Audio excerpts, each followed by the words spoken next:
à toutes et à tous. Je suis très heureuse et honorée d'être ici, donc merci de me recevoir. Je m'appelle Canel Sab, je suis journaliste pour Brut. Et je pense aujourd'hui que cette thématique des nouvelles voix résonne particulièrement avec mon parcours. Moi, pour tout vous dire, j'ai pas suivi le chemin traditionnel des écoles de journalisme. J'osais pas du tout croire que j'avais les capacités, que je pouvais le faire, que j'avais ce qu'il fallait pour devenir journaliste. Et maintenant, je vais bientôt obtenir ma 3e carte de presse. Je suis incarnante et un des visages chez Brut. Et donc aujourd'hui, je voulais vous raconter un petit peu mon histoire et mon parcours et mon travail, et surtout les nouvelles façons de raconter le journalisme. J'ai préparé une petite vidéo pour vous montrer mon travail. Il est 20h. Je suis en direct de New York, je suis en direct de Washington. L'élection présidentielle, c'est demain. Alors je suis allée demander à des New-Yorkais dans la rue s'ils comptent voter pour Donald Trump ou pour Kamala Harris et pourquoi. Salut, moi c'est Canel, je suis journaliste pour Brut et je suis très contente de vous retrouver dans un nouvel épisode de ce tout nouveau format YouTube de Brut. Salut Omar. Salut. Ça va? Ça va très bien et toi Canel? Là t'es en train de mentir de... Non, pas encore. Aucune personne qui a un handicap ne se sent handicapée. Oui. Madame la Première ministre, beaucoup de questions de jeunes sur leurs difficultés au quotidien, sur l'inflation, sur la vie chère. L'Assemblée nationale a adopté la loi contre la discrimination capillaire. Des Afghanes chantent et se filment pour défier la loi des talibans qui leur interdit d'utiliser leur voix. Je vous récap. Hello Mr. Coppola, it's an honor to see you tonight. Pleasure to see you. Ce qu'il y a derrière moi là, c'était le tableau dans ma chambre.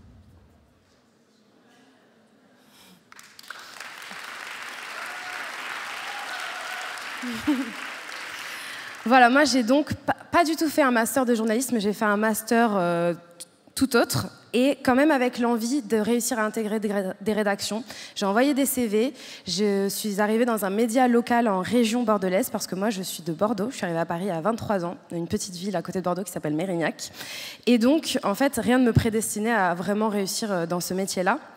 Et c'est à force, sur le tas, que j'ai appris les techniques de montage, les techniques pour parler devant une caméra, parler devant un public. Alors ça, j'avais jamais fait avant, c'est un exercice assez intimidant. Mais voilà, j'ai appris à ma manière, sans être particulièrement formatée, si je puis dire, par les écoles de journalisme. Et en 2020, tous les médias se tournent vers TikTok. On est en plein confinement, c'est le Covid. Et moi, j'étais chez France Info à ce moment-là. Et France Info me demande de créer le tout premier format TikTok sur leur page. Et donc, je fais un TikTok pour débunker les fausses informations. C'était un format qui s'appelait Vrai ou Fake. Alors, je vous cache pas, et vous vous rappelez très certainement qu'à cette époque, on croulait sous les fake news. Et c'est comme ça, en fait, que Brut m'a repérée. Ils ont dit qu'ils aimaient bien mon côté autodidacte et le fait, justement, que j'ai pas fait un parcours très traditionnel. Et moi, en face, Brut, pour moi, c'était les précurseurs. À l'époque, on disait « fais-moi un format à la Brut ». Donc c'était très important pour moi de rejoindre ce média-là. Et donc je suis montée dans le train. Et maintenant, j'ai fait les comptes avant de préparer ce discours et j'ai produit plus de 500 vidéos, un chiffre que je trouve assez hallucinant pour ma part. Et surtout, du coup, j'ose enfin dire à haute voix que je suis journaliste. Quelque chose que je n'osais pas faire avant. Je ne me trouvais pas légitime. Et Brut m'a donné cette légitimité aussi. Et aujourd'hui, donc, moi, mon travail, il repose sur une conviction profonde. C'est que maintenant, pour être journaliste, il suffit plus de transmettre les faits. Il faut créer le lien. Et il faut regagner la confiance, en fait, du public que certains pensent avoir perdu dans le journalisme. Et moi, j'essaie donc chaque fois d'éclairer et de rendre audible. Aujourd'hui, les gens, ils exigent des journalistes qui soient accessibles. On n'est plus dans les schémas avant des médias qui étaient très lointains, inaccessibles. On a besoin de quelqu'un qu'on reconnaît, quelqu'un qui nous parle, quelqu'un qui parle comme nous. Et c'est pour ça qu'on a lancé le format dont j'ai mis un petit extrait qui s'appelle Le Récap. Donc c'est une vidéo que je publie tous les soirs à 20h. Un petit clin d'œil au rendez-vous télévisé que, à mon avis, en tout cas notre public, ne prend plus en fait. Du coup, on a voulu, nous, réussir à créer ce rendez-vous-là en leur récapitulant en moins d'1 minute, en moins de 2 minutes plutôt maintenant, une information qu'ils n'auraient pas vue ailleurs. Avec un ton, moi toujours, la direction que mes rédacteurs en chef m'ont donnée, c'est surtout parle comme toi, parle comme Canel, parle comme tu le raconterais à un ami. Et moi, c'est ma boussole. À chaque fois que je fais une vidéo, j'essaie de me dire comment est-ce que j'aimerais, moi, consommer une information.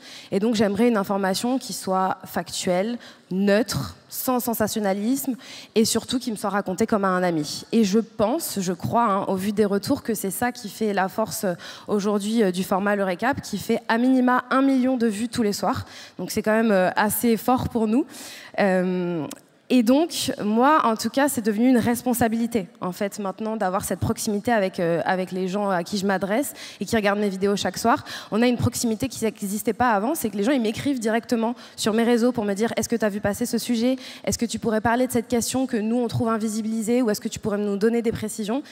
Et ça, pour moi, ça me fait vraiment avoir un lien très proche avec les personnes à qui je m'adresse. Et c'est ça aussi qui fait qu'on gagne la confiance, je pense, des audiences.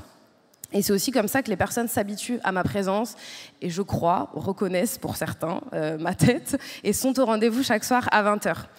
Et cette confiance-là, par exemple, j'ai plusieurs exemples concrets. Ça s'est aussi marqué avec l'élection américaine. Dans la petite vidéo, là, moi, j'étais au début du mois aux États-Unis pour couvrir cette élection. Et immédiatement, quand j'ai su que j'allais aller là-bas, tout de suite, j'ai fait une story Instagram où j'ai demandé en fait à mon audience qu'est-ce que vous aimeriez savoir, qu'est-ce que vous aimeriez comprendre, qu'est-ce que vous n'avez pas saisi. Parce que nous, on est dans la tête dans le guidon quand on est journaliste et on se dit tout le monde sait de quoi on parle, c'est le truc important, on va en parler. En vérité, il y a plein de personnes qui n'ont pas tout saisi. Et donc là, c'est important pour moi de toujours parler en fait avec les gens et aussi d'être transparente sur ce que moi-même je n'ai pas compris parce qu'on ne sait pas tout quand on est journaliste. Et de là, j'ai aussi sur place fait une story, c'est-à-dire que chaque jour, heure par heure, on pouvait suivre ce que je faisais sur place et donc voir mes rencontres, mes doutes, mes tournages et voir aussi que j'étais tout à fait impressionnée à mon niveau de couvrir un tel événement. Et je pense qu'à chaque fois, en fait, les messages qui m'ont été envoyés, c'est de me dire « Ah, bon, ben, si tu es sur place, tu pourras faire ça, tu pourras poser cette question. Est-ce que tu comptes aller à un meeting de Trump ?» Et je pense que c'est des choses, peut-être un lien qu'on n'a pas habituellement avec les journalistes et qui, moi, me tient vraiment à cœur parce que je me fais le relais de ces personnes-là. Et je regarde le petit minuteur, mais c'est bon, j'ai encore le temps. Autre exemple, quand je suis au Festival de Cannes, donc moi, petite mérignacaise, je pensais jamais me retrouver dans un tel événement, et bien tout de suite, l'idée, ça va être de faire vivre les coulisses de cet événement et de montrer concrètement comment ça se passe. Et par exemple, on a un live qu'on fait donc pendant des heures, on est au pied des marches, on interviewe les célébrités, mais pas que. Moi, je vais en toute transparence dire aux personnes « Attention, je vais très certainement me prendre des vents parce que tout le monde ne me répond pas. » Et je laisse des blancs, je laisse respirer, je laisse vivre le moment.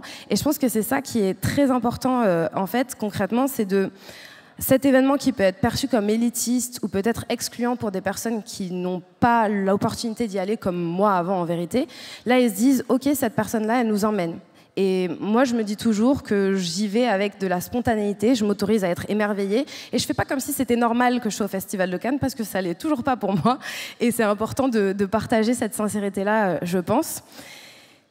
Et aussi, cette confiance dont je parle depuis tout à l'heure, ce n'est pas que sur des événements ponctuels comme le Festival de Cannes, l'élection américaine, mais c'est aussi en fait, dans la durée que ça s'inscrit. Avec le récap, par exemple, j'ai couvert récemment le mouvement contre la vie chère en Outre-mer. Donc chaque jour, je terminais mes vidéos en disant « on vous tiendra au courant sur Brut ».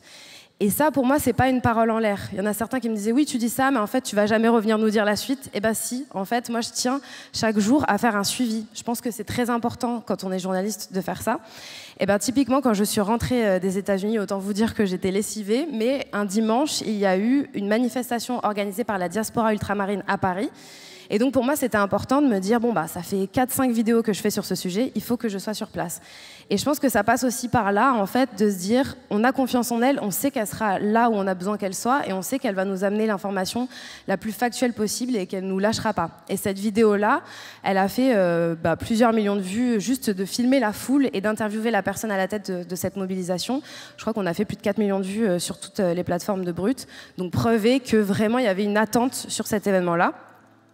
Et je pense qu'en fait, c'est aussi ça, c'est de passer d'un événement mondial à un événement national et montrer que toutes les voix comptent et que nous, on va maintenir le fil entre tous ces événements. Je pense que ça, c'est aussi une chose qui est très importante. Et surtout, je me le suis noté, c'est de continuer à parler d'une actu, même quand elle fait plus les gros titres. C'est une confiance, c'est un contrat entre le public et moi. Et en fait, ce que j'essaie de dire, c'est que j'ai réussi, moi, à trouver ma place dans une profession très bouchée, qui est aussi très souvent très précaire, le journalisme, et que maintenant, cette voie, avec ce nouveau chemin que j'ai réussi à créer, bah, je me dois de relayer les voix de d'autres personnes. Et donc chez Brut, nous, on n'est pas un média d'opinion, on relate des faits, on parle d'événements qui nous paraissent très importants. Et typiquement, il n'y a pas très longtemps, moi j'ai fait un sujet sur des Afghanes qui se sont, en fait, à qui la loi des talibans interdit désormais de rire, de chanter, de parler, de conter une poésie, de faire ce que je suis en train de faire, ça leur est interdit. Et elles ont organisé une initiative où en fait elles se filmaient chacune en train de chanter. Bah, typiquement, moi, ça c'est le genre d'initiative que je vais relayer pour toutes les personnes qui ne sont pas au courant de ces luttes. Et c'est ce que j'essaie de faire chaque jour. Et voilà, en fait, je me dis que j'utilise ma voix maintenant pour être le relais de celles et ceux qui n'en ont pas ou qui n'en ont plus. Et ce que j'essaie surtout de dire, c'est que, en vrai, moi, j'essaie chaque jour de comprendre ce que c'est le journalisme, de réinventer ce que ça veut dire qu'être journaliste, de m'adapter aux codes des plateformes qui sont changeants constamment, de utiliser un ton et des montages qui n'existaient même pas il y a 4 ans, donc on ne sait pas ce que ça va devenir d'ici quelques années, et surtout de toujours constamment me dire que être qui je suis, une femme, métisse, qui a 2 parents facteurs, originaire de Mérignac, enfin il n'y a rien qui vraiment me destinait à réussir dans cette voie-là, bah, je suis consciente peut-être de ce que je représente pour des personnes qui me regardent.